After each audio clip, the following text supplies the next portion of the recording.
2 y un año después nos encontramos aquí chachalaqueando. Felipe, ¿qué te pareció de nuevo estar por aquí? Pues yo muy contento de la invitación. Yo, me encanta estar acá, platicar de literatura y si se puede repetir que se repita. Además, ahorita compartiendo e intercambiando cuentos. Hay algunos que tengo que releer porque no los recordaba y hay otros que no, que tengo que buscar porque no me los podía. Y Ricardo, ¿qué tal? A ti ya teníamos un año más o menos, pero te hemos tenido un par de veces más. ¿Qué te pareció estar por aquí de nuevo? Súper, súper. Estoy contento de compartir con vos, con Felipe. Y lo que más nos gusta, que es hablar un poco de historias perturbadoras, inquietantes. Vemos que hay bastante material y espero que se la pasen bien justo en estas fechas, que ya se acerca el 31 de octubre. Ok, bueno, aprovechando, Felipe tiene su proyecto de difusión que se llama Café Irlandés, que lo pueden buscar en internet, es excelente, es una revista. Bueno, él dice que no comenzó como una revista, pero terminó siendo una revista de literatura salvadoreña, o bueno, regional. Y por el otro lado tenemos a Ricardo con su proyecto Bibliófilos, del cual dentro de poco vamos a hacer una colaboración bueno, este episodio incluso está saliendo en Bibliófilos en este momento, pero más adelante vamos a tener otro episodio muy interesante relacionado a todo lo que Ricardo ha aprendido y desarrollado en este proyecto de difusión. Y en este episodio vamos a conocer un poquito más acerca de la literatura de terror, horror y lo grotesco de la región latinoamericana y El Salvador. Así que ojalá y disfruten este episodio. Comenzamos. Bienvenidos a Proyecto Chachalaca. Este es el episodio 108, creo, sí. Felipe, ya llevamos 100 episodios después. Nos volvemos a ver por acá. Wow, ya hace bastante. Ya hace un buen Ya hace rato. como 2 años, ¿no? 2 años prácticamente, sí. Sí. Que de hecho todavía el año pasado me escribiste para ver si se podía uno en octubre, pero yo estaba en México en ese momento, entonces Sí, no pude correcto, decir. correcto, Es cierto. correcto, sí, sí, sí. Y bueno, también nos acompaña Ricardo Hernández Pereira. ¿Qué tal? ¿Cómo estás? Bien, muy bien, contento de estar acá con vos y con Felipe para platicar. Contigo nos vemos hace poco, hace un año, un poquito menos, me Quizás parece. un poco más también, hace más de Quizás, un año ¿verdad? grabamos un El programa 36, creo que por ahí grabamos contigo por sobre ahí. educación, 40 y tantos, me parece, sí. Sí, Ya hace más de un año, entonces. sí, sí. Ok, bueno, qué gusto volverlos a tener por aquí en el banquillo de los entrevistados. Y vamos a comenzar con algunas preguntas que no les habíamos hecho. Bueno, primero que nada, ¿quién es Felipe Alfonso García? Híjole, como te decía, es una pregunta que me cuesta porque ni siquiera con mi psicólogo he podido responderla, pero por lo pronto, digamos, es alguien que le encanta contar historias, le encanta escuchar historias, ya sea desde un punto de vista literario, desde un punto de vista cinematográfico. Yo soy de los que desde niño me encantaba. Era un buen mentiroso desde niño y eso fue como un paso para decir, ok, creo que esto de la ficción es algo que me gusta y es un camino por el que puedo ir. Y al día de ahora, pues creo que todavía lo mantengo eso. Incluso para a veces zafarme de mis amistades cuando me dicen, hey, salgamos a tomar y yo no quiero, como que no, fíjate que no puedo porque cayó un meteorito y no me conviene. Entonces, me ayuda un poquito también para salvarme de algunas situaciones Claro, por del día a supuesto, día. sí, sí, qué duro, qué duro. Bueno, y por este lado también tenemos a Ricardo Hernández Pereira. ¿Ha cambiado algo desde la última vez que nos vimos? ¿Has cambiado como persona? A cada momento, cada día. ¿Algo nuevo que Sí. agregar a quién es Ricardo Hernández Pereira? Mira, creo que lo único que no ha cambiado es que me divierte mucho leer y escribir. Creo que soy alguien que lee y que relee y que trata de divertirse escribiendo, inventando, como dice por acá Felipe, ¿verdad? Viendo las cosas. Creo que si uno no se la pasa bien escribiendo, pues no está en nada. Es correcto. Bueno, Felipe, vamos con la segunda pregunta de rigor. ¿Una anécdota trascendental que te gustaría compartir con nosotros? Pues, así como tratando de hacer memoria, no sé si tengo una anécdota trascendental, pero por lo pronto puedo decir de que soy sobreviviente de caerme de un volcán y creo que eso ya es decir mucho. Sí, definitivamente. Sí, ¿Pero ¿Cuál caíste para volcán? adentro o para afuera? para adentro aquí en cómo se llama, ¿cómo se llama? El Aquí des- por el Boquerón. Ah, ya. Me invitan a cómo se llama, bueno, no me invitan, más bien era una tarea de periodismo. Yo soy pésimo periodista, nunca me gustó mucho el periodismo. Entonces yo siempre buscaba como temáticas, culturales o temáticas que diga, bueno, por lo menos si tengo que estudiar esto y tengo que ganarme ese título, tengo que buscar temas que sean de mi interés. Entonces, buscaba siempre cubrir reportajes sobre presentaciones de libros, sobre algún cortometraje del país, etcétera, etcétera. Pero en una ocasión me tocó hacer uno de deportes y no había manera de zafarme. Y en eso con un amigo hago pareja para poder cubrir esa nota. Y era una caminata ahí por el Boquerón. Pero ojo, la palabra con la que me vendieron el ejercicio fue caminata. No era nada de caminata. Hay un punto que ya uno tiene que escalar, uno tiene que tener como conocimiento para eso.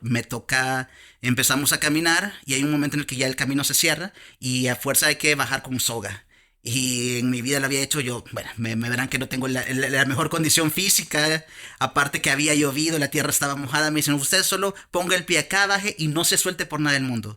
Puse el pie ahí, me vine para abajo, pero no solté la soga, terminé con las manos quemadas, sangradas, aquí todavía tengo la cicatriz, pero por lo menos por no soltarme sobreviví, así es que tal vez esa es la anécdota trascendental que puedo contar ahorita. Y nos sigue contando el cuento y contando historias. Sí, terrible. Sí. Puedo meter más ficción si quieren. Bueno, y por el lado de Ricardo, ¿qué tal? ¿Qué anécdota nos puedes compartir? Pues bastante parecida a la de Felipe. Creo que una de las cosas que más pánico les tengo es a morir ahogado.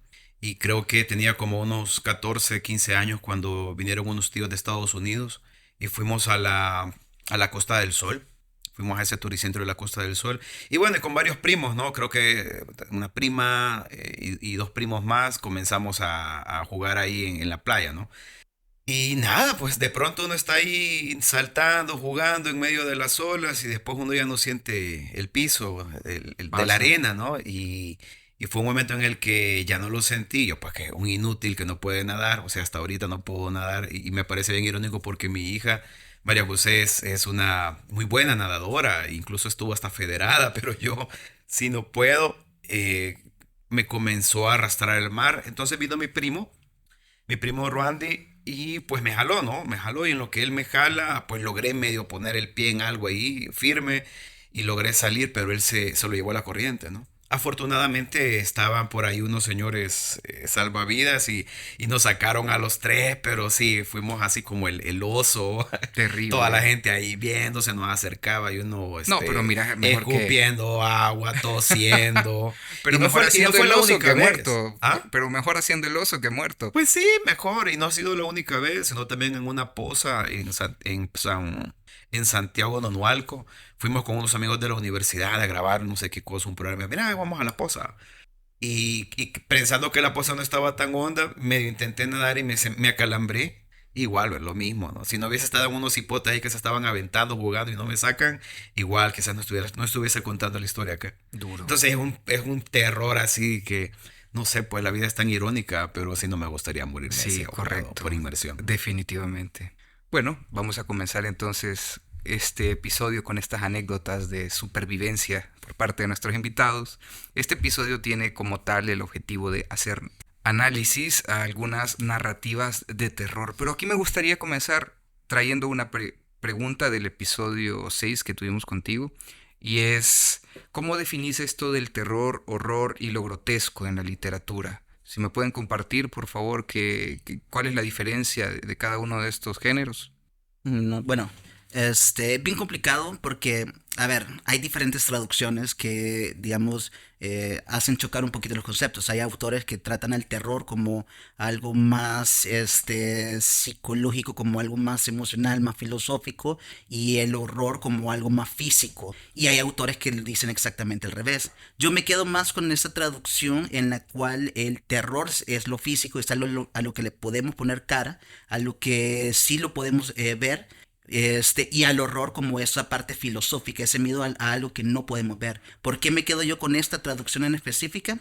Bueno, siempre pongo este ejemplo, cuando hablamos, por ejemplo, de un ataque terrorista, es algo que lo estamos viendo.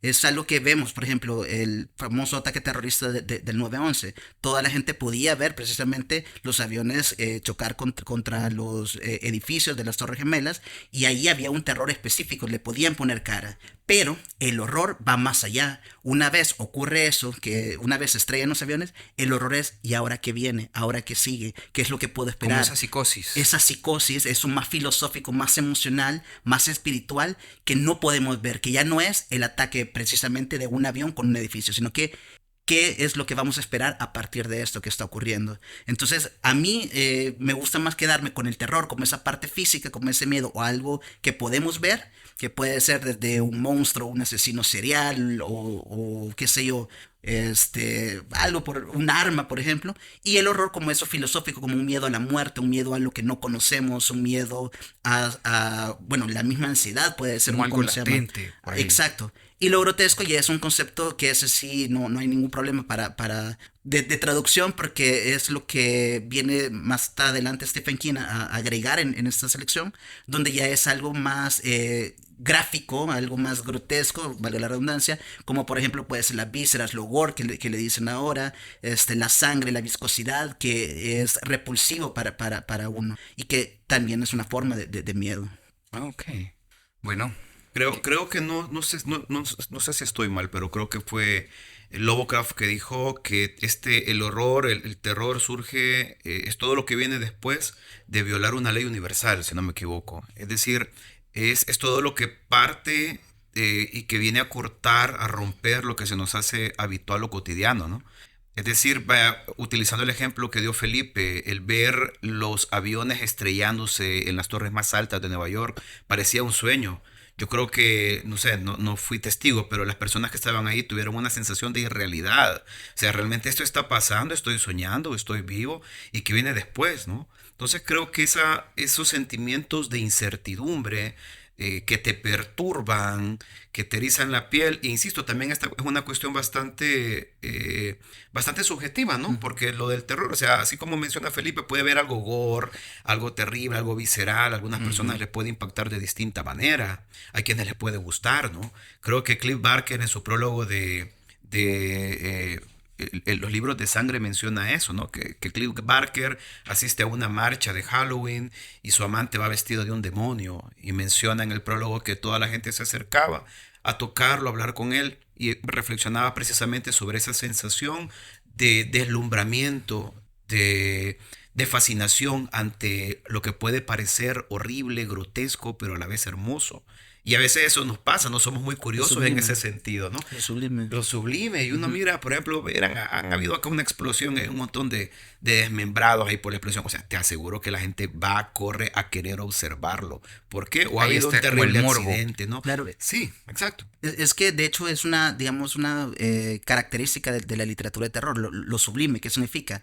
Es ese punto medio entre algo que admiramos, que estamos viendo y admiramos, pero al mismo tiempo le tenemos miedo, como lo puede ser un incendio, ver toda esa bola de fuego que está quemando un bosque y estamos viendo así como entre fascinación y horror lo que está ocurriendo, como puede ser la inmensidad del mar, del océano, con la anécdota que comenzabas, ¿no? O sea, ese miedo de morir ahogado. ¿Qué pasa con eso? Cuando estamos ante la inmensidad del mar, del océano, hay una belleza al ver todo ese mar, esas olas, el agua, pero al mismo tiempo nos hace darnos cuenta que somos tan insignificantes, tan pequeños ante esta magnitud, esta inmensidad, Sí. correcto. Entonces eso es lo sublime y es algo que se va a ver mucho en la literatura de terror. Mira qué interesante. Fíjate que esto me hace recordar, hace un par de días estaba viendo Varieté ahí en Facebook, ahí viendo videos, reels y todo eso.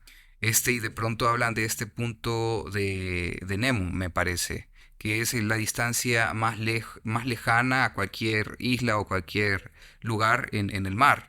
Ujú. Entonces es mar por todos lados por donde vos lo veas. Entonces me pongo a ver, eso se ve hermoso, o sea, vos ves a todos Claro. lados, pero también te pones a pensar que, por ejemplo, estás en un helicóptero sobrevolando por ahí de casualidad y de pronto se te cae, o sea, vas a estar claramente de frente a la gran posibilidad de morir ahí, pues, o sea, no Claro. habría otra cosa que, aunque tengas equipo de supervivencia y todo eso.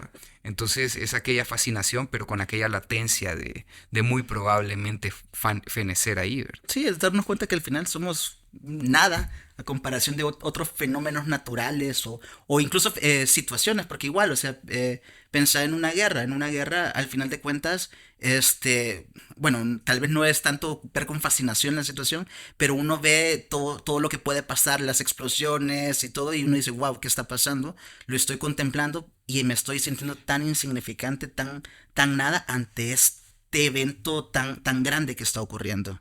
Pero Definitivamente. fíjate que puede ir un poco más allá, a mí me llama mucho la atención eso, ¿no? Yo creo que todos tenemos en el fondo a alguien, una parte oscura, una parte que realmente, y creo que Poe va un poco más allá con ese terror psicológico, ¿no? Sí, Porque realmente nos llama la atención esto, porque nos fascina. Vaya, por ejemplo, porque series como Dahmer, por ejemplo, la vemos con tanta fascinación y ver que realmente es un monstruo todo lo que hizo, o sea, ver un poco más allá, ¿no? O sea, aparte de sentirse insignificante, que tan insignificante uno puede sentirse con este tipo de monstruos que son reales, que andan por aquí, que andan por ahí, que pueden estar a la par tuya en el transporte público y sentimos cierta fascinación. definitivamente, Y sí. yo creo que Poe lo rescata muy bien con su terror psicológico, por ejemplo, con esta famosa historia de William Wilson, ¿no? Que es también una historia como de Doppelganger, que ese otro que está ahí, que ese otro malévolo, y que uno quiere luchar y uno se cuestiona realmente quién es, realmente es parte de nosotros, realmente está ese instinto de destrucción dormido en el Ujú, espíritu de las personas. Entonces creo que Poe va un poco más allá también con su historia, con el corazón de la Thor, por correcto. ejemplo, con el hundimiento de la casa Usher, que yo lo traigo para acá, para este programa, que creo que es de los mejores relatos de Poe. Y es ahí como vamos adentrándonos en esa fascinación de contar historias y de ficcionar y de hablar de un lado oscuro siempre fascinante, atrayente y que puede ser Definitivamente. también hermoso. Y un paso más adelante está, por ejemplo, H.P. Lovecraft, que ya lo mencionabas tú, por ejemplo, con este terror cósmico que trae y sobre todo esta adición a que todo se desarrolle en un mismo, o una gran variedad de sus novelas se desarrolla en un mismo universo. Entonces eso te pone así como qué clase de universo es este, donde existen estos dioses del vacío, donde está Que este han estado y han existido desde Cthulhu, ajá, siempre. o como dicen algunos, Tuculu. Tulu, hay un montón Sí, hay de una formas de forma, un decirlo. montón Lote. de maneras de decirlo, ¿verdad? Entonces, eso quizás, Ujú. ese suspenso, incluso hay videos en internet donde uno busca y le explican cuáles, digamos que estos seres galácticos, estos seres espaciales, estos seres cósmicos que existen en el mismo universo que desarrolla Lovecraft. Entonces, yo creo que ahí va ese como interés, pero al mismo tiempo Ujú. miedo. Pero bueno, Hay solo un último detalle que me ajá, gustaría agregar. Hace poco en un curso que tomé de terror, de literatura de terror, me gustó la definición que puso el profesor, porque precisamente le hacían esta pregunta de qué, o sea, qué era el terror y qué era el horror, y él decía lo mismo, o sea, hay distintas traducciones. Pero creo que lo que hay que enfocarnos en este tipo de literatura es que es una literatura que busca una reacción física. Así como la comedia busca hacer reír, lo que se busca con el género de terror es asustar o por lo menos generar una emoción, una reacción física como lo puede ser Perturbar. perturbar, exacto. Entonces hay una reacción más física que se busca. Y es lo que quizás, o por ejemplo, la literatura erótica busca excitar. Bueno, esta es una literatura que también busca algo más físico, una reacción física por parte del espectador. Más ok. allá de terror, horror y todo eso. Ok, ok, sí, tiene mucho sentido eso, ¿verdad? Que lleguen a una experiencia física real que ya Ujú. conocemos. Bueno, vamos a ver, ahora que estoy con dos escritores de El Salvador, me gustaría preguntar, siempre con el tema del terror, y el horror, lo grotesco, ¿cómo estamos en el tema de la literatura en Centroamérica? ¿Cómo lo ven ustedes? ¿Y por qué podemos sentir que no existe literatura, aunque sí exista? Literatura de terror en Sí, específico. o bueno, terror, horror, grotesco, Yo creo que sí existe, lo que pasa es que no, bueno, era algo de lo que siempre hablábamos, hemos sí. tenido el problema de difundir las obras. Exactamente. Hablando con Ricardo previamente, yo le decía, o sea, voy a buscar entre los libros que tengo, voy a buscar los cuentos para el programa de ahora, pero también era como que hombre, no tengo tantos libros que se trabaje el terror. Creo que hay una tradición más fantástica y quien escribe fantasía tarde o temprano también va a escribir un poco de terror.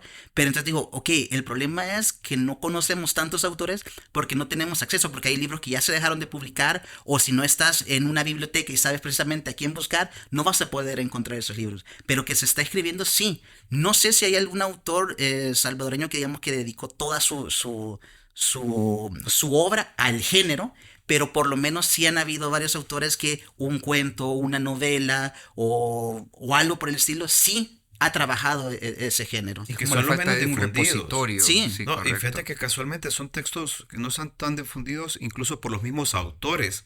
Vaya, por ejemplo, Salarroé tiene un cuento que me parece totalmente perturbador y mucha gente conoce a Salarroé por su costumbrismo. em, Sin embargo, tiene también una vertiente mística. Y este cuento precisamente que se titula La momia, que aparece en el libro Eso y más, creo que en 1940, si no me equivoco, habla precisamente, a ver, es que antes de hablar del cuento, pero creo que hay mucha gente, como dice Felipe, que ha escrito cosas que generan turbación. Muchas cosas inquietantes que no las leemos desde la perspectiva de cuentos de terror. Por ejemplo, si uno lee Pedro Páramo desde la perspectiva de cuentos de terror, es una historia de fantasmas y funciona, ¿no?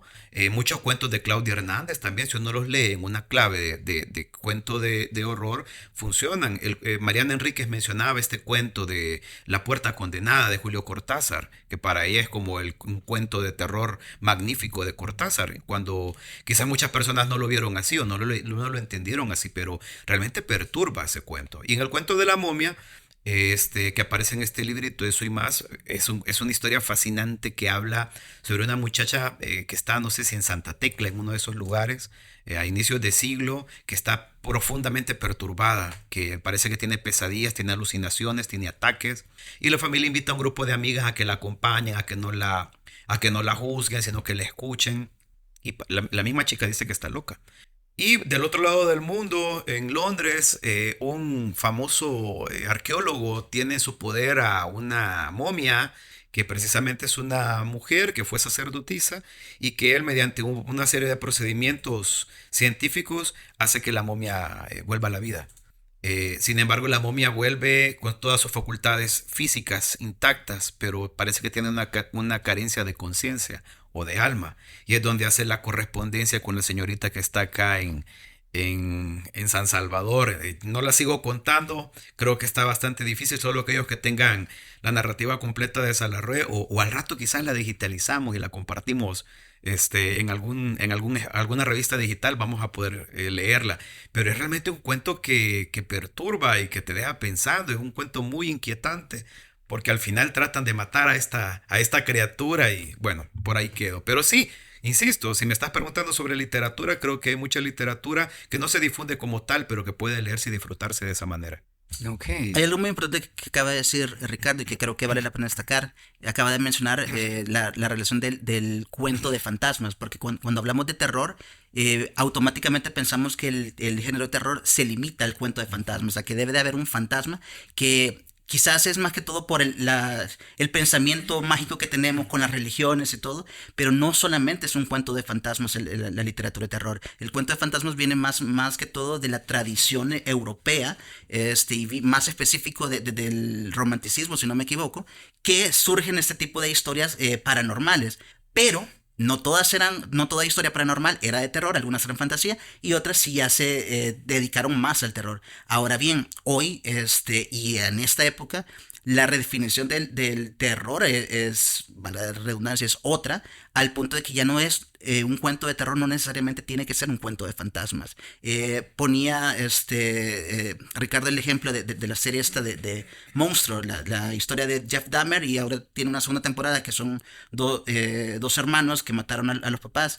Son los nuevos monstruos esos asesinos seriales. En el primero es este caníbal que uno ve el primer episodio y sí, es aterrador cómo se le acerca a una víctima, cómo intenta escucharle la respiración a través del pecho. Entonces son escenas muy inquietantes y no es un monstruo, no es un fantasma, es un, ¿cómo se llama? Es un ser humano. Y luego está el caso de la segunda temporada, que no quiero hacer spoiler porque acaba de salir, pero en teoría uno creería que son estos dos hermanos que matan a los papás, pero uno se da cuenta que al final el papá es el monstruo por situaciones que, o sea, cosas que le hicieron a ellos de niños. Entonces hay una nueva definición del cuento de terror y por eso también en algunos de los cuentos que yo también traigo van por ese camino, porque ya no tenemos que ver al terror únicamente como la historia de fantasmas. Hoy podemos contar terror con temas antropológicos, con temas psicológicos, sociales, hasta políticos. políticos. O sea, hoy el terror se puede contar desde otras perspectivas más allá del cuento de fantasma. Es que también depende cómo lo plantees, ¿no? O sea, creo que todo trata de eso, desde qué perspectiva vas a contar la historia. O sea, puede ser una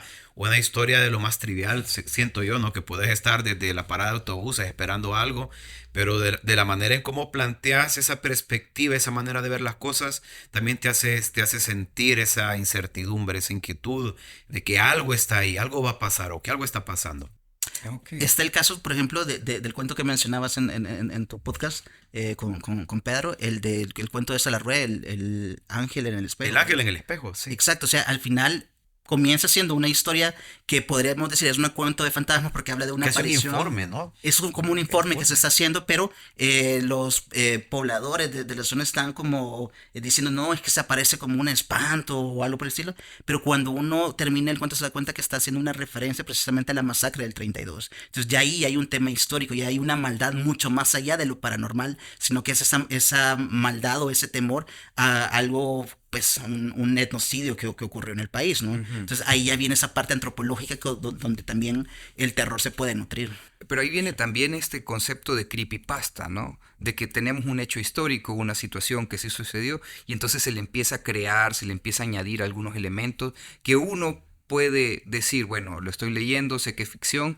pero pareciera que es real, ¿ya? Entonces esa idea de que vamos a tomar este hecho que sucedió, vamos a añadirle algunos elementos y vamos a irnos por esta línea, esta narrativa. Que es parte de hacer ficción, ¿no? En general, Correcto. o sea, agarrar estas situaciones, esos hechos reales, estas anécdotas y trabajarlas para darles esa forma narrativa, esa forma literaria, ¿no? Es que son recursos, mira, o sea, son recursos que uno puede utilizar desde, me contó mi abuelita que le pasó una vez que se le apareció el cipitío y de verdad, jura y perjura que se le apareció la ciguanaba. O sea, son recursos que uno puede utilizar y puede contarlos desde distintas maneras, pero quizás aquí en El Salvador ese es como lo más recurrente, ¿no? Correcto, pero fíjate que eso es lo que yo quería preguntar ahora, porque, por ejemplo, si a vos te vienen a contar una historia de duendes, tú que si eres del centro y de occidente del país, para vos es así como que duende, ok, o sea, es como ya pensás, esto es de otro lado, esto no te genera tanto miedo como que si te hablaran de las figuras mitológicas que ya conoces desde pequeño. Por ejemplo, fíjate que el cipitillo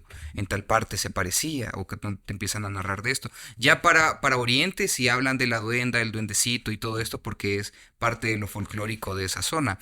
Entonces, aquí me gustaría preguntarles a ustedes cómo relacionan o cómo se relaciona la mitología con la literatura de horror, terror, cómo lo articulan ustedes. Pues yo creo que es la raíz o la base de cualquier, bueno, del género de terror, porque quieras o no, bueno, recordemos que en general a nivel literario, pues todas las grandes historias ya fueron contadas. Lo que está cambiando es la forma en la que las contamos nosotros para crear nuevas obras. Y creo que precisamente estas leyendas, estos mitos son nutrientes importantes para crear nuevas historias desde una perspectiva también del terror. Tú decías, ok, si me hablan de un duende voy a decir que es algo muy folclórico y todo, pero ¿cómo te lo están contando? O sea, depende de cómo te lo cuentan, o sea, ahí depende del narrador que te esté contando esa historia. Puede ser una persona que te diga, no, sí, el cipitío se apareció aquí y allá, y te lo cuenta con una, incluso hasta con gracia, que dices, ok, no da miedo. Pero ojo, he hecho ese ejercicio con esa leyenda. Si a mí me dicen el cipitío, a mí me da risa automáticamente, Claro, ya no me claro, da claro. miedo. Pero si no me dicen el nombre del cipitío y me dicen, hombre, es un niño que se aparece, que come cenizas, ya es como que, ok, un niño que Sí. está comiendo ceniza, ya mi Es otra mentalidad va, imagen. ajá, ya es otra imagen Sí, la, sí, la, sí. la, la que se da. Entonces tiene mucho que ver ¿Cómo quitarle, o te sea, lo para narran? contarlo como terror, primero quitarle toda esta parte pintoresca, esta parte costumbrista, y Correcto. luego saber cómo contar esa historia.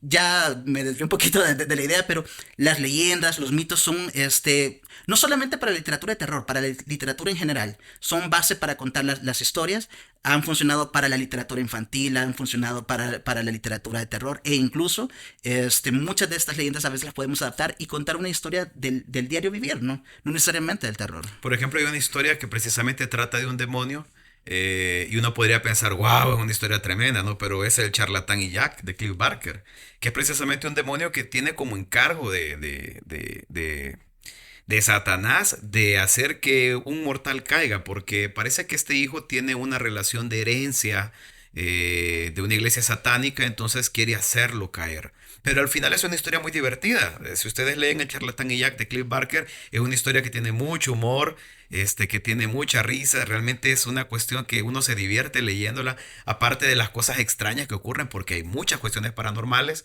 Pero al final es una historia creo que mezcla muy bien el humor con el terror. Y creo que vamos también a eso, ¿no? Como estos elementos podemos rescatar desde cualquier elemento, desde un duende, desde una sombra, desde una neblina, desde una cuestión netamente física o por ejemplo, hay un cuento de este escritor salvadoreño, periodista, Jorge Luis Laínez, que se llama La Niebla, que tiene mucho que ver también con los árboles vengadores, que por ahí leí en el podcast de Bibliófilos, que narra precisamente la historia de una pareja que se encuentra atrapada en una casa y que sufre el ataque de fuerzas externas, en este caso una neblina, en el otro caso o los árboles que tratan de vengarse de la tala indiscriminada que están haciendo en la montaña.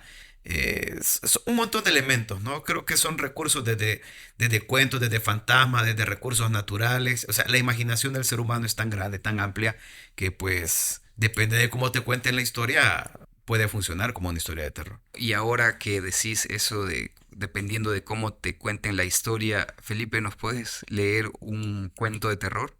Sí, claro. Bueno, ese cuento es de Álvaro Menéndez Leal. Se encuentra en el libro Cuentos Incompletos y Maravillosos, que está publicado en la DPI y se llama La Dama frente al espejo. Al entrar en el salón de los espejos, la bonita señora no pudo resistir el impulso de mirarse.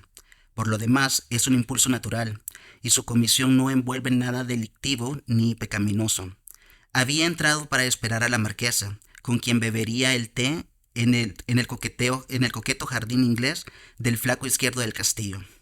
Puso, pues, su carterita sobre la silla, quedándose con la polvera. Al ver su imagen reflejada, respingó un poco la nariz para empolvarse.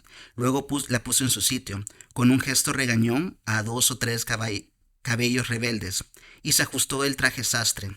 Fue en ese momento en que percibió el fenómeno. Atrás suyo, otra dama se ajustaba el vestido sastre frente a otro espejo de pared. Atrás de, atrás de esta nueva mujer, otra más. También igual que ella, se ajustaba el traje sastre. Y más atrás, otra, y otra, y otra.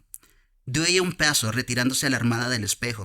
Simultáneamente, una infinita sucesión de imágenes de mujeres en un todo iguales a ella, dieron también un paso para retirarse de sus espejos. Abrió los ojos desmesuradamente, y aquel millón de mujeres abrieron 2 millones de ojos desmesuradamente, formadas en una línea recta, en perspectiva que llegaba al infinito.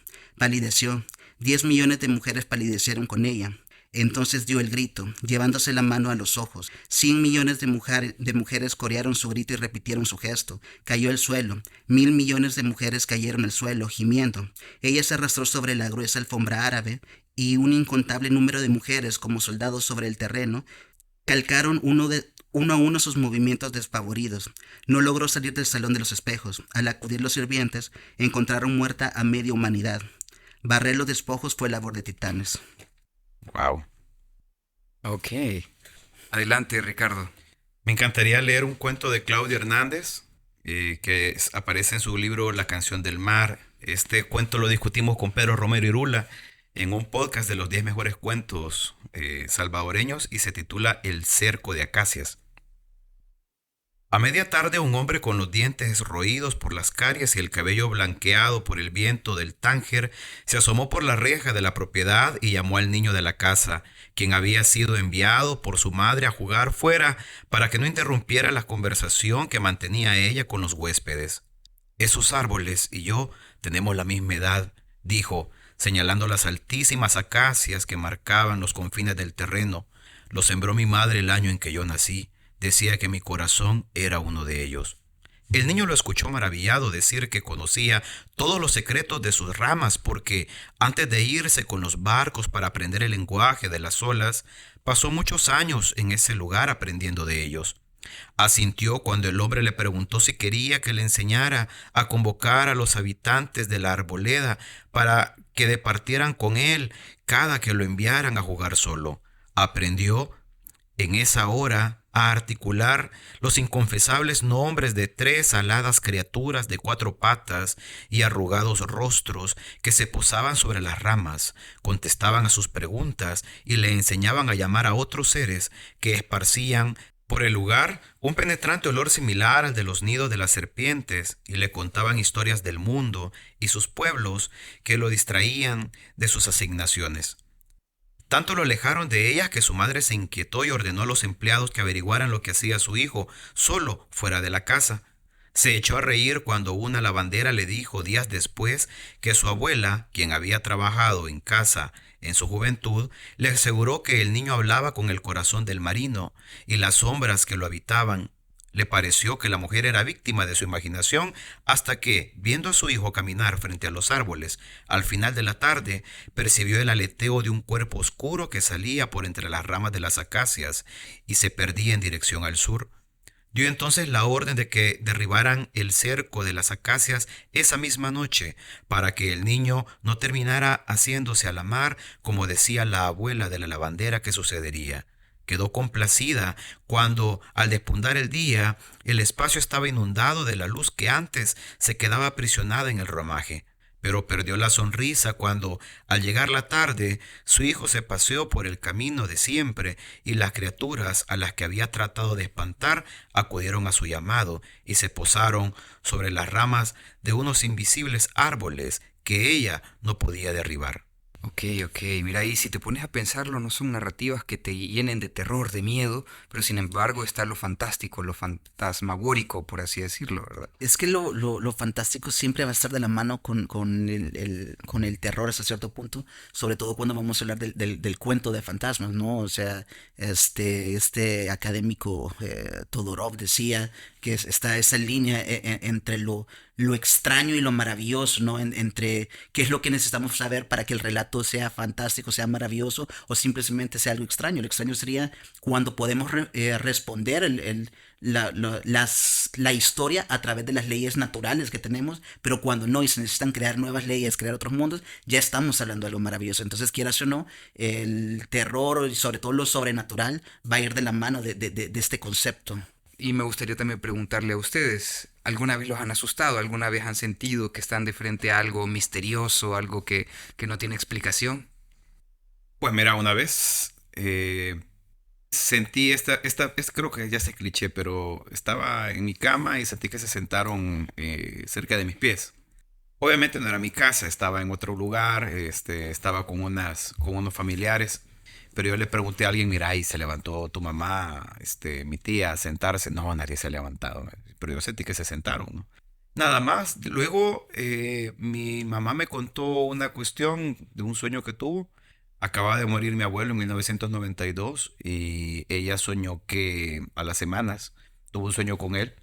Y pues narraba de que ella vio perfectamente que él abrió la puerta, que tú nacías, que ella solía tener siempre, que dejaba como trancada la puerta con una silla. Pues ella lo vio hacer eso con total parsimonia.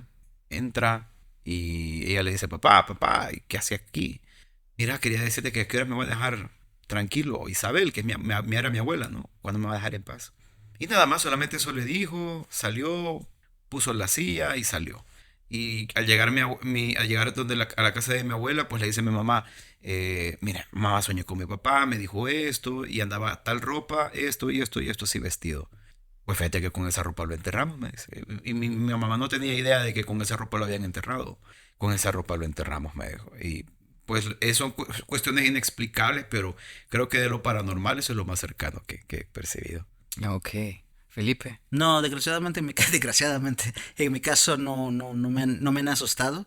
Yo digo desgraciadamente, pero quizás desafortunadamente, loco, como habría que decirlo. Pero sí, a familiares míos sí han contado anécdotas que de pronto yo me las robo para tratar de escribir algo. Creo que lo más raro que me pasó, y aún así no lo veo tan raro, fue precisamente cuando estaba en el proceso de escritura del Infierno Heredado, que dije, tengo que visitar por lo menos una de las casas de esta familia, ¿no? De las que hago referencia en la novela. Y nos fuimos a la casa esta que queda por las colinas, que para los que no saben, dicen que para el terremoto Del del 2001. 2001, que fue el deslave, esa casa, la tierra pasó al lado, pero no le pasó absolutamente nada. Y lo más raro que pasó fue, y cuando digo raro es porque tal vez pueda tener una explicación científica o algo, pero yo tomé fotografías de toda la casa para tener así el registro visual a la hora de escribir. Pero solo hubo una habitación que por más que intenté tomar fotografía no salió nada, que fue la biblioteca de la casa. Fue el único lugar donde yo tomé fotografías, iba acompañado de un amigo. Utilicé su teléfono, utilicé la cámara que llevaba, utilicé mi teléfono y no hubo forma de tomar una fotografía y todas quedaron oscuras. Saliendo de esa biblioteca de la casa, todas las fotos se tomaron. No sé qué pudo haber pasado, no sé Qué loco. qué ocurrió ahí, pero ha sido lo único raro. De lo contrario son así anécdotas que me han contado familiares que me pasó o le pasó a tal persona, ¿no?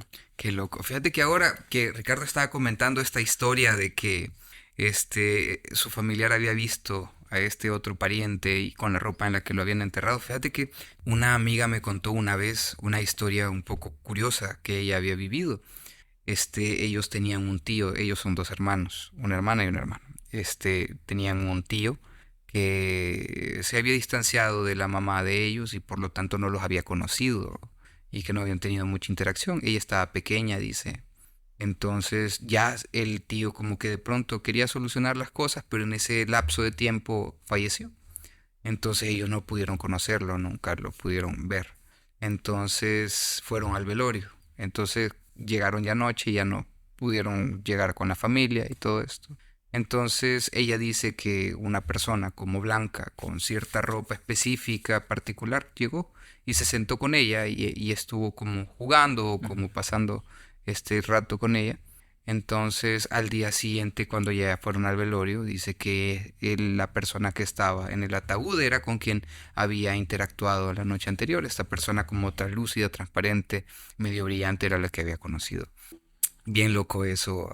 Y Sí, era una persona extremadamente seria. Ella no es así como que te voy a inventar algo para entretenerte o aquí para que te... No, absolutamente no. Yo me quedé así como que qué loco. yo creo que eso es como lo más interesante de la literatura de terror también, y es que por eso es que hay muchos narradores que en la literatura dice, me pasó lo que yo viví, lo que yo presencié, que te dan esa sensación de que de mi propia palabra te voy a decir que esto pasó porque me ocurrió. Eso ya le da al lector esa sensación de, wow, me están contando lo que puede ser real, aún sabiendo que es ficción, ¿no? Claro que sí. ¿Alguna vez has escuchado los cuentos de los Enders o algo así? De los Sí, son Enders. creepypasta, de hecho, creo. No, creo que no. Fíjate que algo muy curioso de esos cuentos es que son repetitivos. Ujú, Son como 1000 historias cortas, pero comienzan con la misma historia, con la misma forma. ujú, Algo así como, por ejemplo, en cualquier ciudad, en cualquier pueblo, hay un instituto que se dedica a la atención de la salud ujú. médica. Entonces tú entras y a la primera persona que encuentras le dices tal y tal cosa. Ujú. Después pasas por el pasillo, doblas a la derecha y vas a encontrar una puerta. Tocas la puerta 3 veces y esperas unos segundos. Vuelves a tocar la puerta 3 veces y esperas otra cantidad de segundos. Entonces son toda una narrativa, Claro. pero que tienen así como que esta primera parte en común y después el cuento cambia. Entonces, si encuentras y si al final después de tocar la puerta alguien pregunta quién es, Tú tienes que decir cierta palabra en específica y entras. Entonces ya te encuentras con un ser místico, una cuestión medio loca y que tienes que, ¿cómo se dice? No es como luchar, sino que saber interactuar con ella para poder recibir. Te invito un poco a tener como una parte activa dentro de la misma narración. Así Aparte es. que te está como afirmando, esto ocurre, eso Ajá, está es ocurriendo, correcto. ¿no? Ajá, ajá, ajá. Sí, muy buen recurso ¿cómo se llama? Sí, Para el género. definitivamente. Fíjate que, perdón, he estado queriendo buscar porque esa historia que vos contás, estas historias de las personas que han fallecido y que de pronto aparecen, son historias bastante recurrentes. Estoy Ujú. tratando de buscar el índice del cuento Antología de Relatos de Miedo porque hay un cuento y no estoy seguro si es de Washington Irving o si es de Nathaniel Thornton, pero habla bastante sobre precisamente eso, ¿no? Una persona que llega a despedirse, departe un Mm, café, se toman su té, todo al suave, y de pronto llega la noticia, no, es que esta persona falleció ayer. Entonces creo que son elementos que siempre se pueden retomar y son válidos sí. para crear una historia mayor. Y ese es el chiste, ¿no? El chiste es decir, pero es que esto me pasó a mí. Vaya, con el caso de Rip Van Winkle, que este sí es de Washington Irving, que es la historia de un man que se queda dormido en la montaña, se encuentra unos sus enanitos, le dan algo de beber y pasan 30 años y él despierta y regresa a su casa, pero en una cuestión como que está en un testimonio, o sea, esta no es una historia de miedo, es un testimonio y jugar con eso, ¿no? A ver qué tan fiel es el lector también en creerse esto, ¿no? Son elementos que creo que se pueden utilizar, tanto como las leyendas que mencionabas, la taconuda, la ciguanaba, la de estas personas que se te aparecen. Vaya, una cosa tan común, ¿no? Que de señoras, eso de que de pronto sentí un olor a rosas y la gente dice, fíjate que fulano, tal noche sentí un olor como a flores, a rosas. Ah, fulano de tal se llegó a despedir. ¿Verdad? O Ah, sea, esa es sí, una sí, sí. cuestión así súper, súper tradicional. Creo que es una onda latinoamericana, no sé si en otras culturas se da, pero son cuestiones que se retoman también muchos elementos, los del realismo mágico, ¿no? De Es esto. Pero hay algo correcto. muy interesante, y no sé si se dan cuenta que también hay un elemento muy terapéutico en eso, porque al final eso de creer de que un muerto se pueda despedir de nosotros, aparecer un fantasma, que vimos al abuelo que se murió algo, es también como, primero, reforzar este pensamiento mágico que tenemos los católicos de hay vida después de la muerte, que es como también un alivio, por decirlo de alguna manera, por lo menos el creer eso, y en número dos, esa idea de poder cerrar, de poder despedirse, de poder hablar o todavía poder tener una conversación con los que ya no están con nosotros. Entonces, hasta cierto punto, más allá del terror y todo, también hay algo terapéutico dentro del cuento de fantasma, ¿no? Sí, correcto. Bueno, mira, aquí retomando un poco de lo que te decía, son los holders. Aquí era, por ejemplo, aquí hay uno, mira, te voy a leer la Ujú. primera parte, dice, el holder de la riqueza, dice, en cualquier ciudad, en cualquier pueblo, ve a cualquier institución mental o centro de reinserción social donde puedas ir por ti mismo. Cuando llegues al escritorio principal, pregunta por visitar a aquel que se hace llamar el holder de la riqueza. El trabajador alzará una ceja como si estuviera confundido por tu pedido. Pregunta una segunda vez, y el trabajador se encogerá de hombros y te llevará por la calle, donde una opulenta mansión te espera. En esta mansión no estaba ahí cuando iniciaste tu misión, pero es mejor que no te preocupes por el origen de esta. Su dueño puede más bien no asustarte. Y entonces ahí empieza toda la narrativa y todos los Ujú. cuentos, todos los relatos creepypasta de los Holder comienzan de la misma manera. Ujú. Entonces poco a poco la historia se va degradando, se va transformando en algo de extraño. Entonces dentro de la puerta de frente estará una gran escalera en espiral hacia arriba cruzando el lugar. Las paredes están cubiertas por finas pinturas y una gran estatua de mármol estará en un pedestal en la base de estas escaleras. Los rasgos de la estatua de Eldritch evocarán una imagen de una horrible bestia. Admírala cuanto quieras, pero no la toques, a menos de que quieras despertar este hambriento monstruo. Entonces hay como ciertas condiciones que tienes que lograr cumplir. Entonces, esto es como, ¿qué te digo? Si tú estás así y vas leyendo varias veces esto, varias narraciones, como que te va Ujú. dando esa ansiedad. Y bueno, principalmente yo que los leía eso de la 1, 2 de la mañana. Y pues la costumbre también, no sé si ustedes pasaron por eso, de que de pronto salía video de Dross, que era algo muy común que solíamos ver con mis compañeros de la universidad cuando estábamos estudiando para algún parcial, alguna cosa por el estilo, y de pronto, drop de Dross. Entonces empezamos a ver a 1 de la mañana, 2 de la mañana sus videos. Lo que, ¿qué te digo? Son experiencias y cosas que uno vive. Y así como recomendaciones de cuentos de terror, ¿qué recomiendan ustedes? Pues quizás para comenzar con los salvadoreños, porque traíamos así como de tanto internacionales como nacionales. No es un cuento, es una novela corta, pero creo que es bastante breve y se puede leer en un tirón, Esa la tengo. que es El rostro en el espejo de Carmen González Huguet.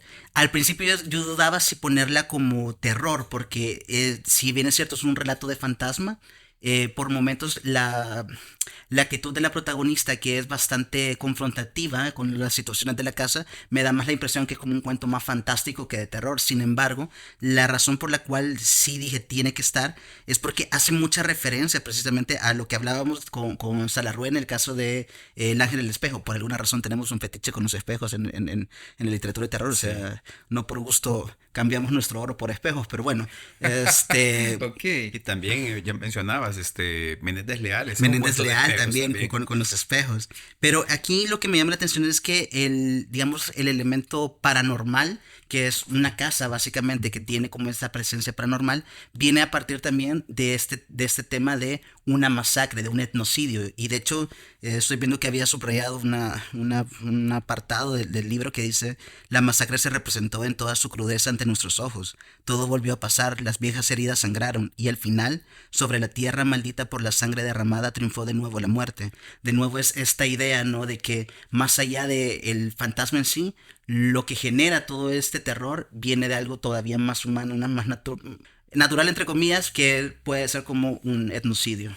Es Ok. muy buena narradora González Boguet, ¿verdad? Buena. A mi Ujú. respeto para esa vieja, porque sí, o sea, tiene unas novelas muy bonitas, por ejemplo, Pentagrama, ¿cuál es la otra siempre? La de investigador Soto. Yo sé que tiene un libro que se llama Crónicas Policíacas, donde tiene como Sí. tres novelas cortas, o sí, tres novelas cortas del Y personaje, lo ¿no? tenés, porque yo lo he andado buscando, creo que es de la editorial de la Del Matías, ¿verdad? Matías, sí, creo que sí lo tengo. Porque yo lo he andado, bueno, quizás me voy a dar una vuelta por la Matías para ver si lo encuentro, porque sí son historias precisamente que giran en torno a esto. El laberinto, yo tengo el laberinto, que es muy buena narradora, González Juguet. O sea, la admiro mucho a la señora porque sus historias son muy efectivas. Bueno, yo creo que esto lo mencioné en Bibliófilos. Rafael Mengíbar Ochoa sacó un librito que se titula Terceras Personas en México, y él siempre mencionaba que era un libro semilla, que de ese libro surgieron muchos otros personajes que integraron sus novelas, también sus novelas negras. Y este es un cuento que habla de precisamente como de pesadillas, de alguien que está visiblemente afectado, es un narrador afectado, y se titula Un cabello oscuro en la solapa. Y la historia va en el sentido de que es un chero que parece que es pintor, que está aislado por algún motivo. Uno intuye que es por razones médicas, y que se cartea con alguien que presumo yo que es un familiar. Se me hace que puede ser la hermana o la prima o alguien, porque habla de sobrinos, habla de niños, de parientes. Y él tiene como un episodio psicótico. Creo que es la mejor manera en la que puedo decirlo. Tiene un episodio y él comienza a ver que las pinturas que él hace figuras enormes. Y parece que de las pinturas comienza a salir como una especie de gigante.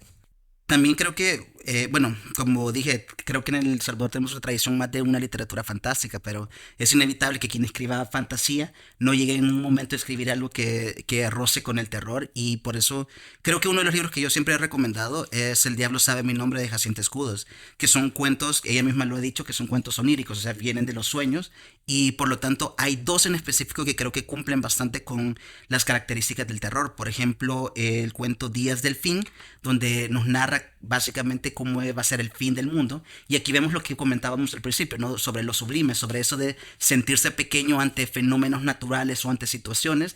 Y aquí nos habla pues de grandes olas, que, o sea, una inundación, y cómo las personas están tratando de pues ya no sobrevivir porque ya están claros que es el fin del mundo, pero por lo menos resistir lo más posible antes que venga este fin. Y es como muy, lo sublime aquí viene precisamente en contemplar todo lo que está sucediendo y ese miedo que tienen de que saben de que ya de esta no se van a librar. Ese es un cuento. Y el segundo cuento, hay más que creo que pueden tener esa característica de terror, pero el otro es El árbol de serpientes, donde aquí el personaje pues es mordido por una serpiente y en un momento uno creería que se va a centrar más que todo en el miedo de cómo el veneno lo va a ir matando poco a poco, muy al estilo de otro cuento que quizá voy a mencionar más adelante, que es el de Quiroga, el de A la A la deriva. deriva. Entonces uno creería que va por ese camino de cómo el veneno la va a terminar matando al personaje, porque incluso el monstruo uno cree que va a ser la serpiente y todos los huevos de serpiente que quiere destrozar, pero al final hay un giro en la historia donde vemos de nuevo que lo que en verdad es terrorífico es algo más humano, como lo puede ser pues, cómo hay un abuso de poder entre grupos armados en una comunidad y cómo empiezan a hacer una masacre con esta comunidad. Es un cuento que tiene también este elemento de que ya el terror no es lo muy monstruoso, lo muy espiritual, sino que también es el ser El humano ser y humano. la parte social en la que nos encontramos. Ok, y mira que también pareciera como que resuena un poco con la historia de El Salvador, por ejemplo, con lo del mozote. Claro, claro. Por eso los traía como a colación, porque Ah, hay que entender que el miedo va evolucionando claro. y nosotros, incluso como sociedad, tenemos una construcción del miedo y va a ser inevitable que cuando hablemos del miedo en El Salvador no hagamos referencia precisamente de lo que pasó en la guerra, de lo que pasó incluso con las pandillas, porque al final esto, digamos que nos Per- configuró para tener claro, permea el imaginario de la Claro, gente y entonces a partir de ahí es donde tiene insumos para poder claro. construir historias. ¿Cuántos desaparecidos hubo en esas épocas? Entonces, obviamente uno puede tener ese miedo. Yo, tal vez muy exagerado de mi parte, pero yo digo de que nosotros los salvadoreños cuando nos despedimos, más que el adiós es avísame cuando llegues, porque Correcto. es ese miedo de que llegues bien, que no te vaya a pasar nada en el camino, porque no sabemos lo que pueda pasar en el camino. Es Creo que es correcto. parte de esa herencia de la guerra, de las pandillas y otros Sí, mira, eso es elementos. bien curioso. Por ejemplo, cuando he ido a Nicaragua, y me despido con alguien, "Ey, avísame cuando llegues." Ujú, Entonces, pero se quedan así como, ¿por qué? ¿Qué? Entonces, sí, uno hasta cuando sale se da Sí. cuenta por fin sí, de que eso es algo característico de nosotros, ¿verdad? Fíjate que siempre hablando en este sentido de lo social, yo creo que es algo muy común estas historias de barrio, de colonia, de la vecina maldita o de la casa maldita, ¿no? Típico señor o señora que te pincha las pelotas y que no se lleva con ninguno de los niños. Algo así lo rescata. Hay una historia que quiero traer a colación. Se titula La Casa de los Lirios y es de Claudia Hernández. Este cuento aparece en Causas Naturales. Si no me equivoco, creo que el año 2010 o 2011, si no me por equivoco, ahí. por ahí. Y precisamente trata de una señora que todos los vecinos y los niños tienen una cierta repulsión hacia esta persona, ¿no? Porque esta señora es una señora que vive sola, que tiene una bellísima casa donde tiene lirios, pero que es repudiada por sus demás vecinos y los vecinos les dicen a sus niños que no se acerquen, ni siquiera que pasen enfrente de la casa, porque los últimos niños que hicieron eso, digamos que se acercaron hacia ella, le dirigieron la palabra o recibieron algún obsequio de ellos, uno terminó paralítica y el otro niño perdió el habla. Entonces se crea una especie de leyenda urbana, como que no se le acerquen a esta persona porque realmente es un riesgo para la comunidad, nadie le dirige la palabra, nadie le habla. Y el protagonista menciona de pronto que su hermano menor, si no me equivoco, comienza a fugarse en las noches y entrar a la casa y platicar con ella. Entonces me llama la atención cómo Claudia Hernández lo plantea porque menciona que los niños hasta se subían a los techos y corrían por los techos con tal de no pasar enfrente de la casa de esta señora.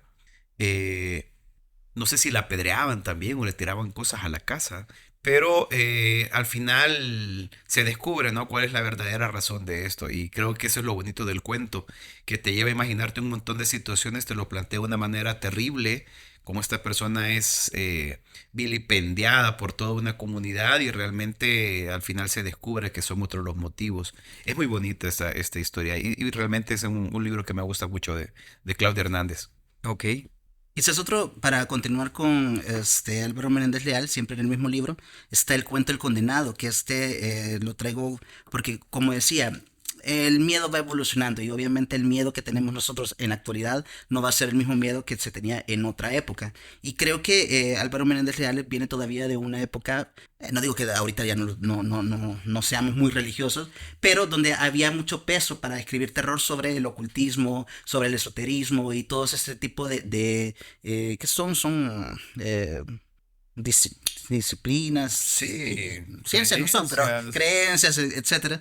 Entonces, este cuento del condenado, pues es el personaje de Gertrudis que cuando muere su esposo empieza a querer tener comunicación con él y empieza a meterse en el ocultismo y a ser una medium para tratar de platicar con él, pedirle consejos para su hijo que está metido en el alcohol y no quiere que le pase nada, pero en lo que está con esa comunicación con el esposo difunto, pues se le engarrota la mano, intenta escribir algo, empieza a gritar, se altera, van a socorrerla, no saben qué le está pasando, y es que ha tenido una comunicación más directa con él y las únicas palabras que logra escribir son estoy condenado, que es el esposo difunto. Entonces, ya ahí nos puede hablar desde un punto de vista de una condena más espiritual, porque ya está muerto, una condena ya, digamos, el famoso juicio en los cielos.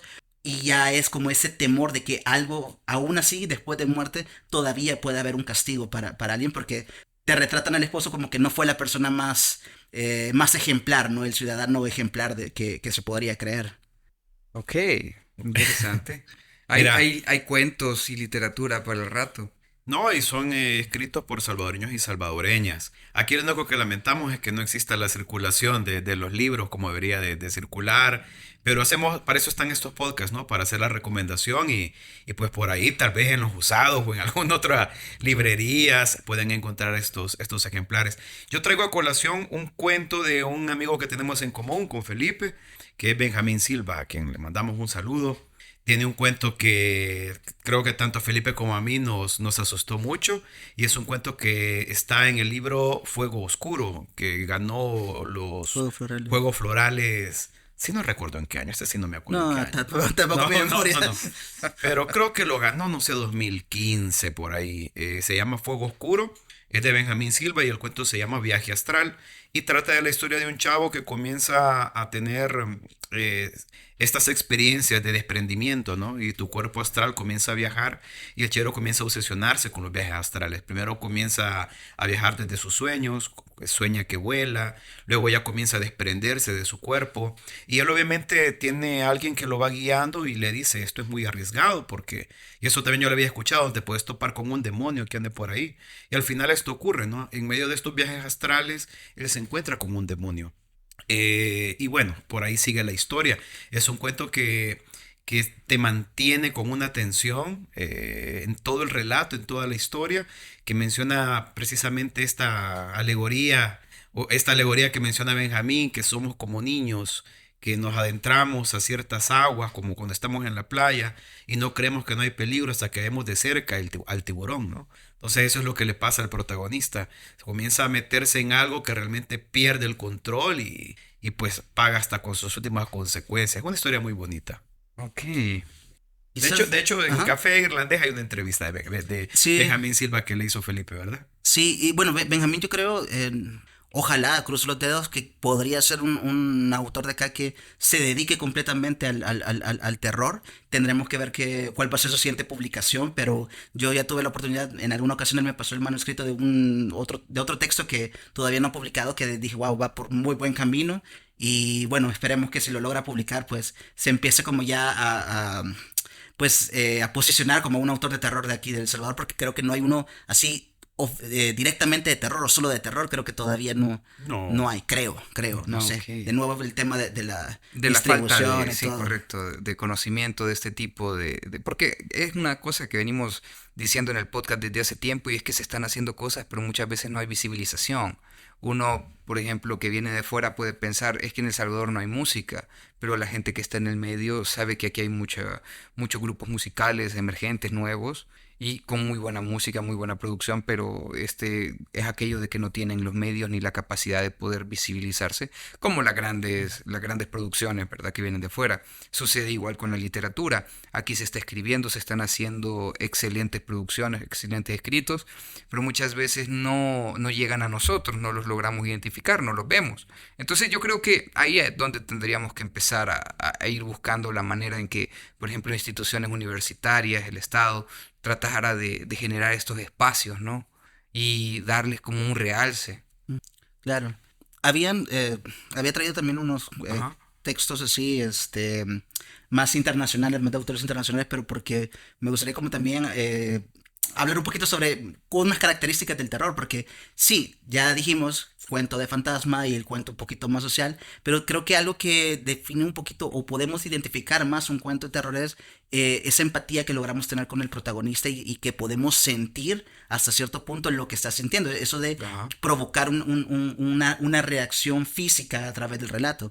Y es por eso que se me ocurrieron dos cuentos, ambos latinoamericanos, el de Quiroga, que es el de A la Deriva, que, bueno, lo muerde una serpiente y es básicamente todo ese proceso en el que el veneno está entrando a su cuerpo, el dolor que él siente, cómo busca ayuda y cómo poco a poco él va sintiendo ese dolor hasta que si no me equivoco, muere. No, pero la historia va que el tipo va pendiente de, Ujú. de unas pendientes que tiene, de que si le ha pagado algo a alguien. Entonces va la historia por los dos sentidos, ¿no? Claro. El tipo va pensando en una su onda, a ver si va a llegar, que no sé qué, pero también está pendiente de otras cosas, pero va contrapunteando con lo que va sintiendo, que se comienza a sentir mal, que trata de llegar a la balsa. Entonces tenemos esos elementos físicos y es cierto también lo psicológico, pero traía también por el lado de lo psicológico un cuento de Amparo Dávila, escritora mexicana, que se llama Un boleto para cualquier parte, que es una premisa que tal vez para algunos puede ser un poco hasta graciosa, pero en realidad para los que en algún momento han sufrido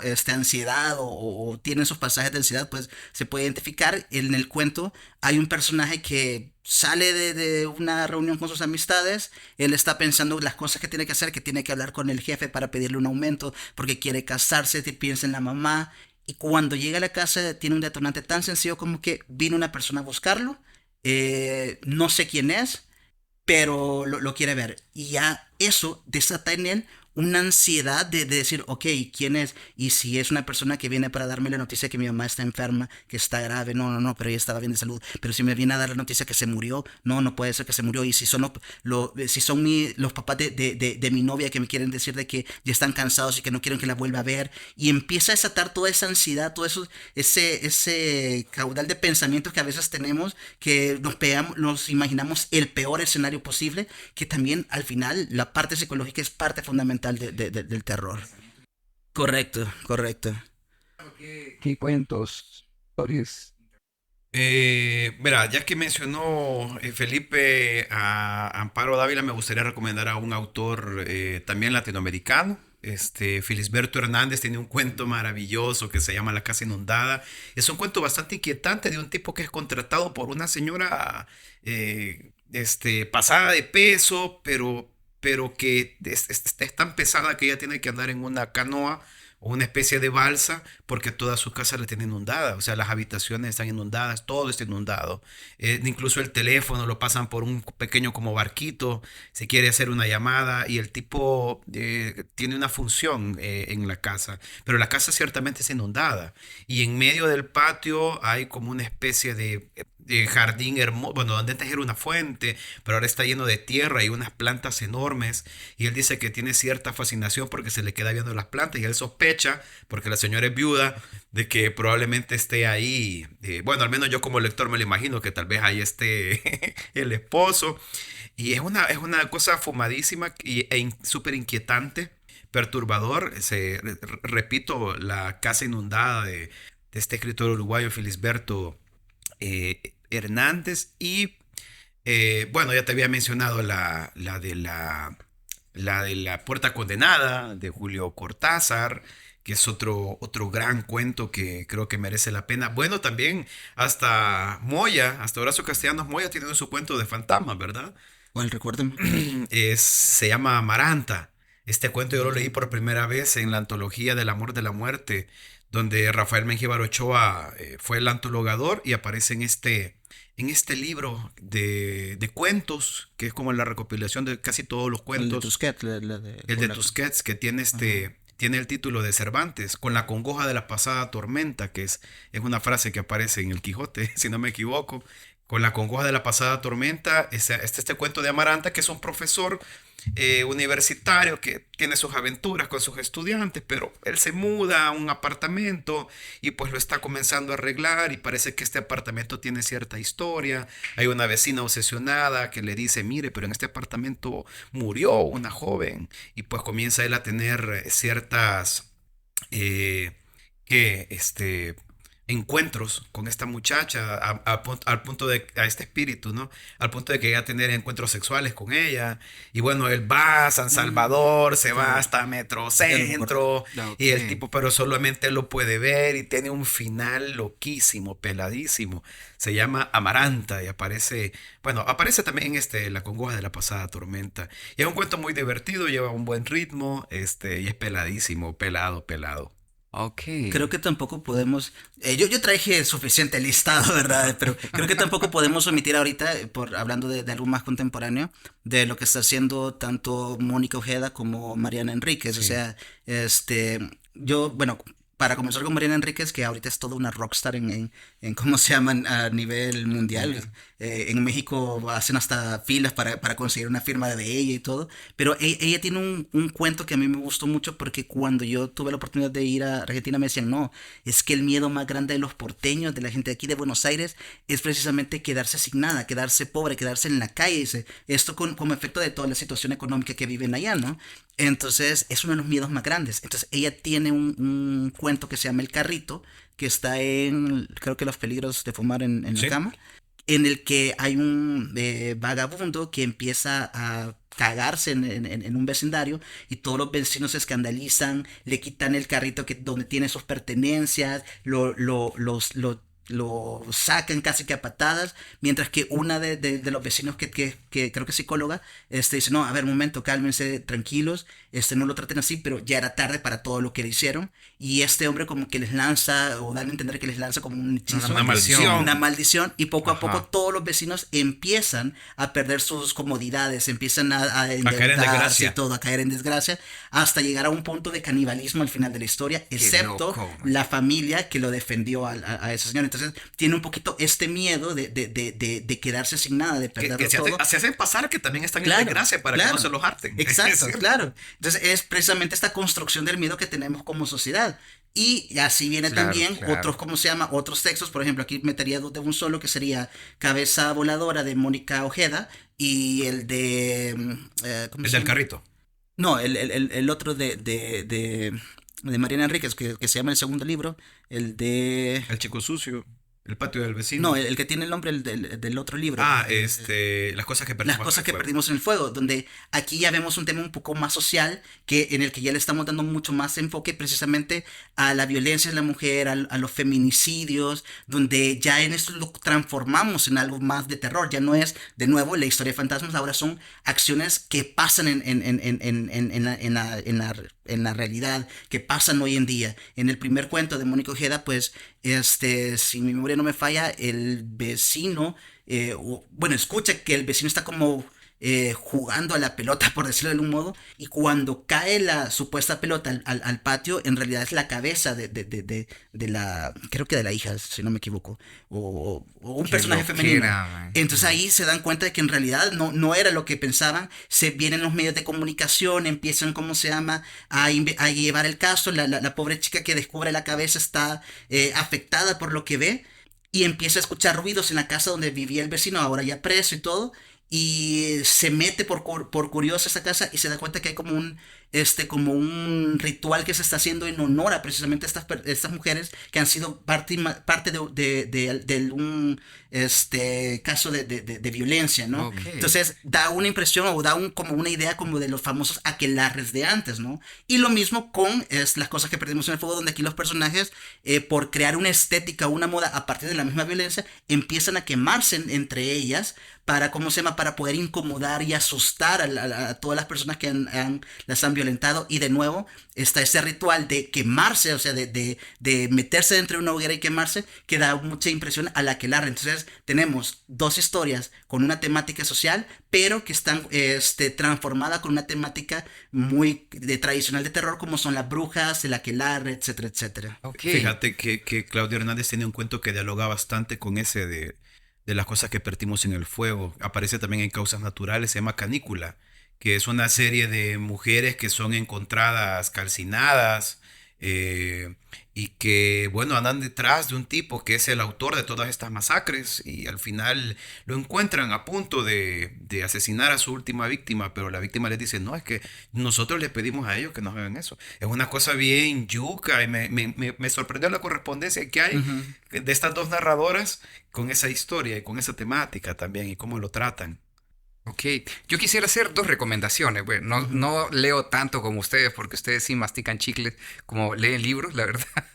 Pero, por ejemplo, a mí me gustó este y la verdad es que me dio bastantes sensaciones.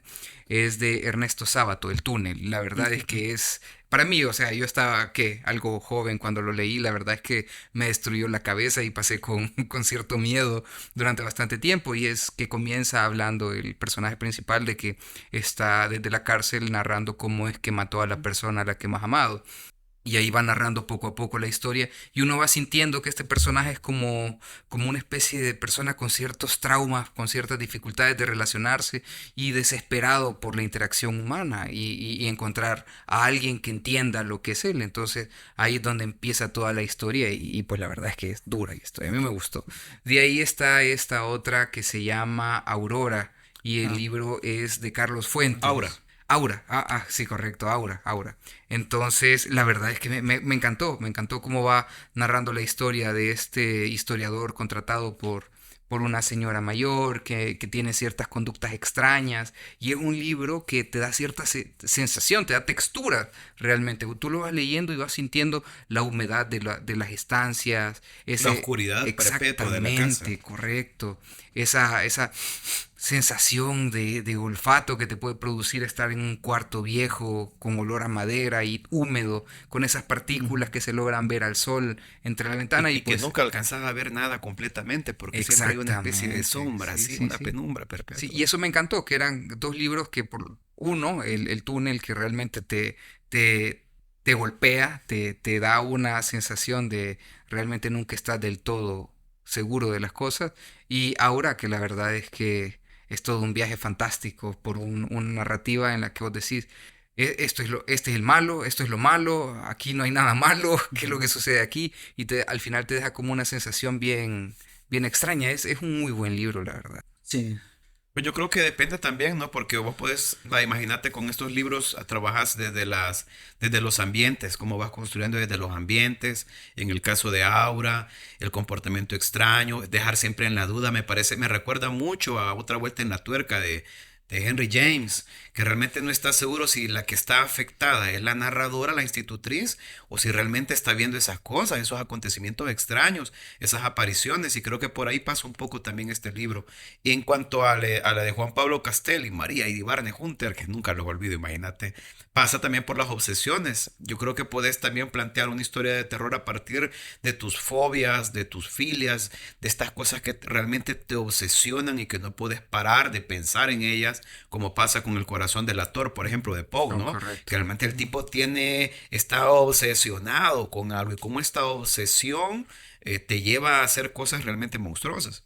Ujú. Eso que acaba de decir Ricardo, de cómo se llama, de no saber si lo que está pasando es algo paranormal o si es parte de la locura, uno es también un recurso muy utilizado dentro del género, que de hecho se le conoce como estados alterados, precisamente cuando un personaje está con un estado alterado, es que no sabemos si el personaje está llegando a un punto de locura, que al final también es un tipo de terror, o sea, el ser consciente de que algo me está pasando y no sé si me estoy volviendo loco, y esa ansiedad es parte del terror, o si estamos ante un evento paranormal. Entonces eso es como el recurso de los estados alterados. Y con lo de hacer literatura de terror a partir también de nuestras propias fobias, pues me acuerdo, y eran también los dos últimos cuentos que traía.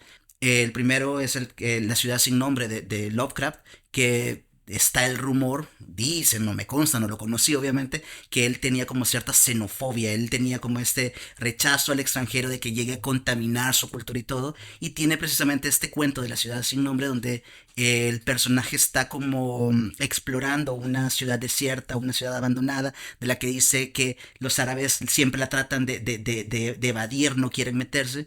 Y lo interesante del cuento es que cuando empieza a explorar, se mete en los templos, en las ruinas de la ciudad y va encontrando como estos dibujos de la época donde te muestran como las tradiciones, la cultura que tenían en esa ciudad, pero al mismo tiempo nunca se ve como representado un hombre, sino que se ve como habitante unos seres que los describe como medio reptiles, ¿no?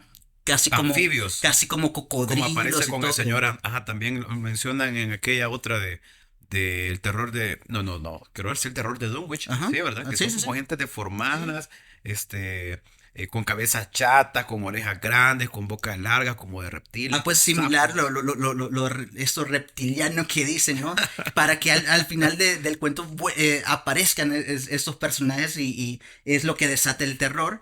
Y un terror que quizás el último cuento que voy a mencionar es el cuento Los Veraneantes de Shirley Uy, Jackson, buenísimo. que pues creo que no voy a decir que todo el mundo, pero por lo menos una gran parte de la humanidad tiene este miedo tanto a envejecer, ¿no? Ah, claro, claro. Y en ese cuento pues tenemos a un matrimonio ya mayor que acostumbra a irse a una casa del campo ahí frente al lago durante una temporada festiva, es como un día del trabajo, dicen ellos, ahí en Estados Unidos.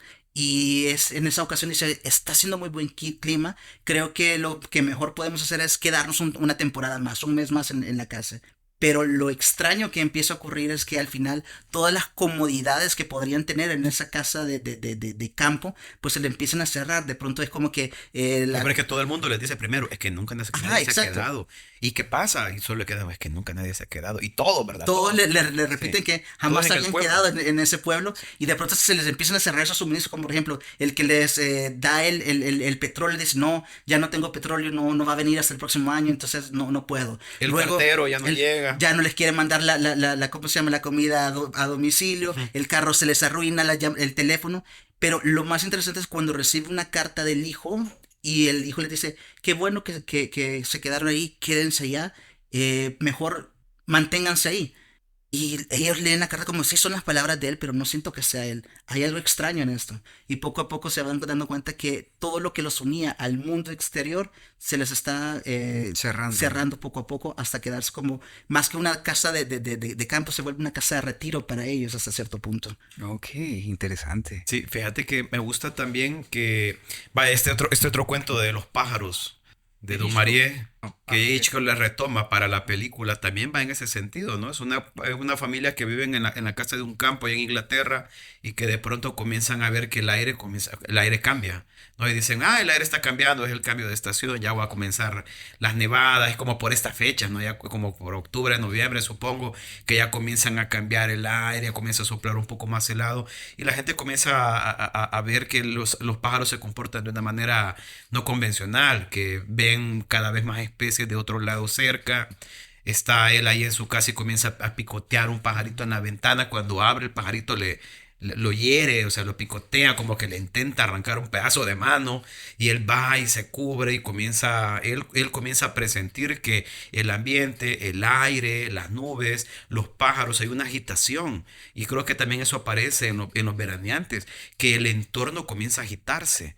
Que todo lo que parece normal, habitual, cotidiano comienza a afectarse y eso crea en los personajes y en uno del lector un terror significativo a tal grado de que todo lo de alrededor, o sea, al final la casa se vuelve tu refugio, vos y tus familiares, y uno se pone a pensar qué haría yo en esa situación, ¿verdad? Te quedas atrapado porque en el caso de los pájaros hacen todo lo posible por entrar, ¿ya? Y salvo el mediodía, creo, en algunas partes del día que se dispersan, que nadie nunca sabe dónde está. La cosa es que el ataque de los pájaros es masivo. O sea, llega a afectar a las comunicaciones, llega a afectar a todo el país completo. Los aviones que quieren despegar se ven atorados por todos los pájaros que chocan en sus motores y se estrellan. Es un caos general, ¿no? Y así podríamos seguir. Ok. Sí. Ok, bueno, ya vamos a ir terminando este episodio, pero, ¿sabes? Un cuento que la verdad es que me pareció interesante y que está ligado, aunque tal vez no de forma directa, es el de la casa tomada de Cortázar, Ujú. que es así como una historia que va, digamos, pone a los personajes en una situación que no se termina de comprender, pero es el entorno el que se agita, es la casa que va siendo tomada. Y Claro, bueno, la casa es un sí. personaje ahí y si mi memoria no me falla es la casa que han heredado, si no me Sí, equivoco. Entonces, dos hermanos, una hermana y un ajá, hermano, sí, sí. sí, sí. Bueno, vamos terminando este episodio y bueno, ya hablamos un poco acerca de la literatura de terror, horror y lo grotesco, pero me gustaría saber por parte de ustedes en qué están trabajando ahorita. Felipe, ¿tú nos puedes compartir qué es lo que viene de los escritos de Felipe? Pues ahorita, así de estar escribiendo, no, todavía no, estoy más bien planificando una nueva novela que esta sí no iría por tono de terror, sino que iría más como un poquito de comedia, un tono más cómico, pero ya tengo como dos manuscritos ahí que estoy viendo que voy a hacer con ellos. Uno es una novela de la que quizás es la más sencilla de ver, bueno, sencilla entre comillas, ¿no? De ver qué hago con ella. Y el otro son ya una recopilación de cuentos que estos sí van por ese tono de terror que va, digamos, muy variado desde esto que comentábamos, cuentos tradicionales de fantasmas muy al estilo de los europeos hasta algo más latinoamericano como estos terrores más sociales, ¿no? Entonces como que ya es un mix de esos porque digamos que fue parte del ejercicio que me impuse mientras estaba escribiendo El infierno heredado. Ok. Entonces ahorita quiero ver si puedo moverlos en algún lado. Ojalá se pueda. Ojalá, ojalá y pronto lo podamos estar leyendo. Y por el otro lado, Ricardo, Pues mira, bueno, antes que nada, invitarlos a vos, a Felipe y a tu audiencia que el 22 de noviembre creo que se va a presentar este librito que acabamos de intercambiar con Felipe, Los lugares que abandonamos, que es un compendio de cuentos que ganó el premio de cuento José María Méndez de la Universidad de El Salvador y que pues ya se encuentra el librito por ahí disponible. Pues va a ser el 22 de noviembre la presentación y pues ando viendo en eso, ¿no? En presentar el material, en poder platicar con amigos, tomarnos un café o una cerveza y pues desde ahí están invitados.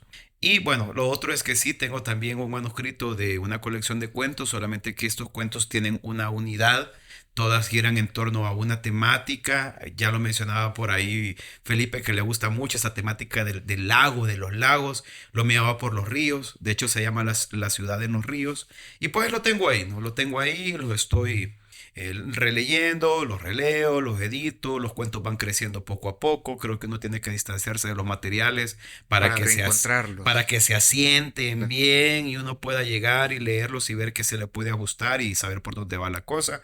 Pero pues lo tengo ahí y este año puedo darle gracias a mi apéndice porque desde que me quitaron el apéndice tuve 22 días libres para, para Terrible. dedicarme a terminar el primer borrador de lo que, no sé, espero que sea un cuento largo o una novela corta, no lo sé, todavía no lo sé, pero he cerrado el primer borrador de este material y bueno, pues quiero ya en estas vacaciones, en noviembre, diciembre, pues terminar un segundo borrador, a ver qué más nos arroja el texto, a ver qué más tiene que decir y a ver qué tanto se quita o qué tanto se agrega, pero estamos en ese proceso de trabajar, de editar. También este año sale la tercera y última antología de Pantógrafo Editores, Cuentos Indispensables. Estar editando un libro cuesta, Es es como costoso. estar, no sé, como, supongo, ¿no? Es como estar embarazado, ¿no? O sea, es un trabajo que cuesta porque dependiendo de cómo tenés todo ese proceso de lectura, de edición, pues así va a salir el libro. Y es un trabajo que requiere mucho cuidado si no querés sacar un libro solo por sacarlo, ¿no? Entonces espero también en diciembre, el 5 o 7 de diciembre, hacer la presentación de esta compilación que Pantógrafo Editores nace con la intención de promover y divulgar el talento de maestros y maestras que están escribiendo y que tienen ese talento y pues se va a presentar en muy buenos materiales, de verdad. Excelente. Y pues esto también estoy esperando a que terminen ya las clases, ya estamos en exámenes finales y poder dedicarle He ya más estudiado, tiempo. he estudiado. Así que sí, los exámenes van fáciles, pues, porque Eso Oh, dicen eso voy a siempre. hacer dicen el examen todo, Eso fácil. va. dicen siempre. Entonces estamos Terrible. en eso, ¿no? Y el otro año, pues, ahí vamos, ¿no? Tratando de poco a poco, como la tortuga, lentos pero seguros, Y sin constante, prisas, sí, correcto. constantes. Sería interesante hacer una compilación, o sea, una antología de cuentos de terror salvadoreños y con nuevos ¿Y autores. por qué no la armamos, pues? Pues yo me apunto, yo Vaya, estoy- pues ya que estamos ya los dos, que vamos a hacer una antología Ya, de ya, cuentos de terror salvadoreños. creo Uy, que estamos de buenísimo. acuerdo que Benjamín podría ser uno de los Totalmente. principales autores que puede estar ahí. Totalmente, entonces ya quedamos válidos aquí. Ey, Sí, ey, sí, no. y lo vienen a presentar Válido. aquí, por favor. Vaya. Me parece bien. Bueno, y con eso estaríamos terminando el episodio número 108 o 107 de Proyecto Chachalaca, ya no lo recuerdo, y la verdad es que ha sido fantástico volverlos a ver por aquí. Ya teníamos un año con uno, 2 años con el otro, y la verdad es que siempre es un gusto poder compartir con ustedes. Tenemos pendiente hablar de la educación y el canon literario en los estudios aquí en El Salvador, sobre qué estamos leyendo, por qué se lee, si es conveniente leerlo y a qué podríamos migrar la lectura de los jóvenes en el campo de la Infantil y educación, juvenil. ¿verdad? Sí. Entonces, todavía estamos pendientes, todavía tenemos otros episodios incendiarios sobre la educación aquí en El Salvador y pues ojalá que sea pronto. ¿Algo que agregar? Pues nada, estamos en octubre, este es buen momento para ver películas de terror, Es correcto. para leer cuentos de terror, ver documentales, o sea, creo que es el mejor momento. El clima, bueno, ahorita no se siente tanto, pero ya comenzó ese viento de frescor, octubre sí, que antes correcto. soplaba más fuerte, ahora es como que más tímido, pero es el momento adecuado para este tipo de Ojalá y material. pronto comiencen con todos los vientos. Sí, A mí me encanta, este es mi mes favorito Dime. de todo el año y sería bueno que organicemos algo, ¿no? Alguna fiesta aquí puede ser, viejo. Una carnita Puede ser una asada. carnita asada como la vez Es pasada, correcto. podemos organizar algo, una fiesta o de disfraces o contamos historias de miedo, lo yo que creí que sería íbamos a, genial. yo creí que Ay, íbamos a jugar hija, no, hombre, así, podemos ser siempre un buen momento Martita, Martita. para comunicarnos con Uy, alguien más. Martita, Martita, duro. De esos jueguitos. ¿Cómo se llamaba? Martita, Martita eran 2 lápices, Dos ¿verdad? lápices, sí. Pero había uno que tenías que cruzar los lápices así, dejarlo y soplar, no Yo sé cómo era el tengo asunto. un beat de comedia en el que digo, o sea, ¿qué diablos hizo la tal Martita para quedarse como en el área de comunicaciones del infierno respondiendo huevo. preguntas sí o no? O sea, ¿qué mal hizo ese demonio para quedarse haciendo eso? Sí. Terrible. Bueno, pero eso da para otro episodio, fíjate. Bueno, y con eso terminamos. Nos escuchamos pronto.